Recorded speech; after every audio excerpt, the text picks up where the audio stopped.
Welcome back to Antisocial Studies. Now, there are a few figures who I've mentioned briefly in previous episodes, but honestly, they deserve way more time than that. Like, you need to know who these people are. So let's talk about some abolitionists.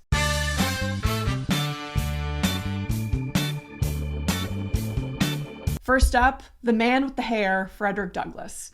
He was born into slavery in 1818 in the border state of Maryland, and he was actually taught to read by a slave owner's wife who defied the ban. When she was found out and she stopped teaching him, he continued learning from white children. Still enslaved, he read whatever he could find, newspapers, political literature, anything. And this is an example of the difference of being enslaved in a middle state that was more densely populated.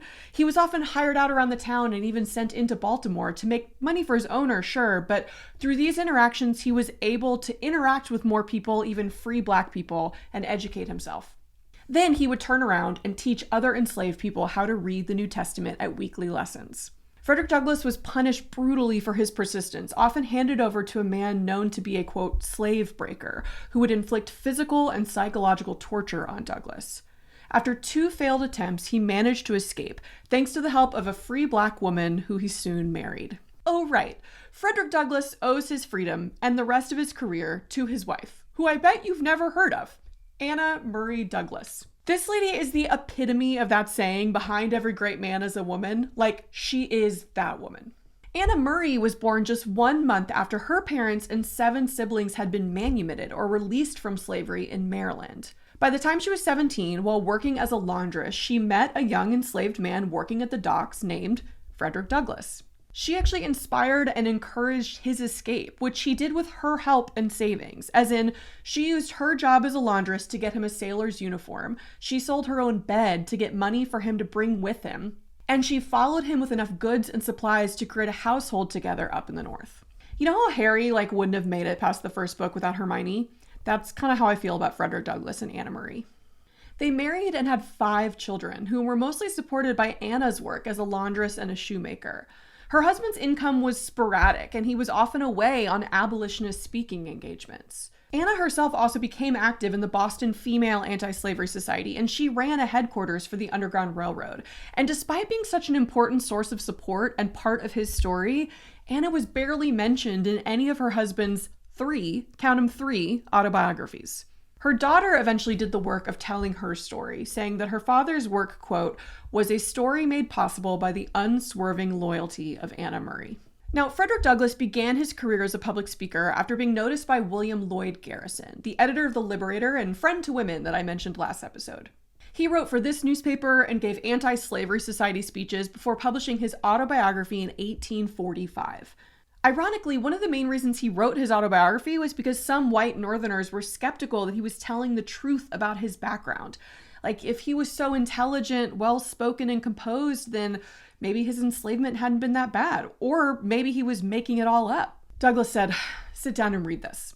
It's important to note that Douglass's mere existence was contradictory to what most white Americans had been taught about Black inferiority, that they lacked the intelligence to thrive in white society, they needed to be taken care of, actually similar to a lot of the arguments made against women at the same time. But with the publication of his autobiography and the increasing vigilance of slave catchers who could now just follow him on his lecture circuit, he had to leave the country. He was still an escaped slave. He traveled to Ireland right at the beginning of the potato famine, as if this guy hadn't been through enough, and then spent the next 2 years traveling around Ireland and Britain, speaking about the evils of slavery. Eventually, his supporters across the pond raised money to purchase his legal freedom, and he returned to the US a free man in 1847. He went on to publish 2 more versions of his life story, and to become a leader in the women's suffrage movement as well. Like in 1848, he was the only African American who attended the Seneca Falls Convention. And he proclaimed that he could not accept the right to vote if women didn't get it as well. Spoiler, this is going to come back to haunt him when he does support the 15th Amendment, even though it fails to address women's suffrage. So for a reference point, all of this, his autobiography, his trip over to England and Ireland, is all happening at the same time as the Mexican-American War. And while Douglass was an outright abolitionist, he wasn't arguing for small steps or free soil or anything short of freedom. He did take issue with the actions of more radical, militant abolitionists, most notably John Brown, aka the other guy you need to know. Born in 1800, John Brown was a white abolitionist who rose to prominence during the chaos of Bleeding Kansas. As an evangelical Christian, Brown is a great example of the influence and the complexity of the Second Great Awakening. The movement itself was an attempt to spread Christian values throughout every aspect of American society, specifically to fight against the relative secularism of the Founding Fathers.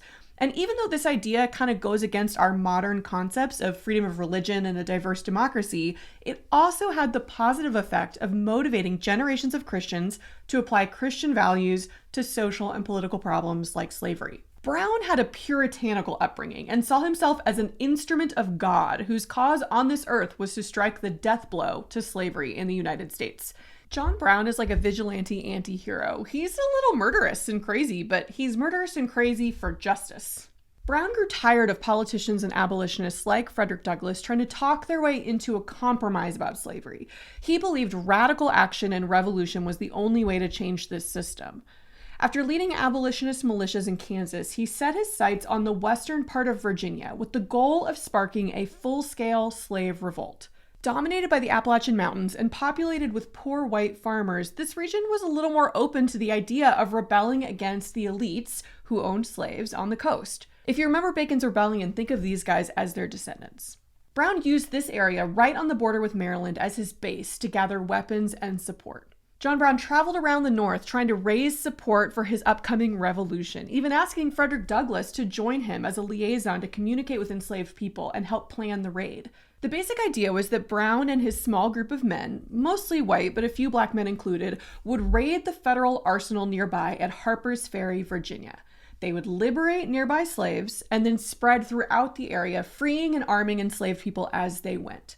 Brown believed that once word spread, slave revolts would break out across the South, sparking a national emergency and demanding the support of Union troops. Frederick Douglass rejected Brown's proposal. He believed it was a suicide mission that would do more harm to the movement than good. And as radical abolitionists criticized Douglass for being willing to engage in dialogue with slave owners, but not to support militant action like John Brown, Frederick Douglass justified it by saying, "I would unite with anybody to do right and with nobody to do wrong."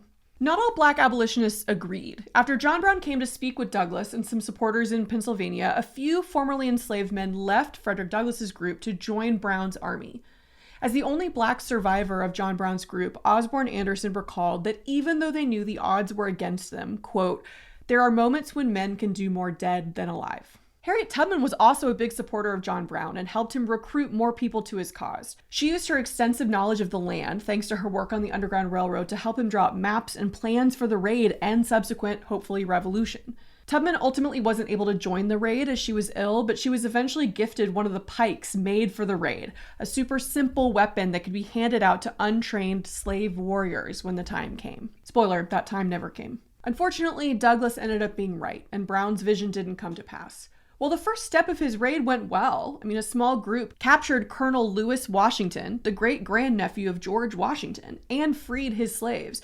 In the end, his movement wasn't nearly strong enough or organized enough to successfully hold on to the arsenal. To be clear, they did gain control for a short time, and they set up John Brown's fort in a fire engine house within the armory.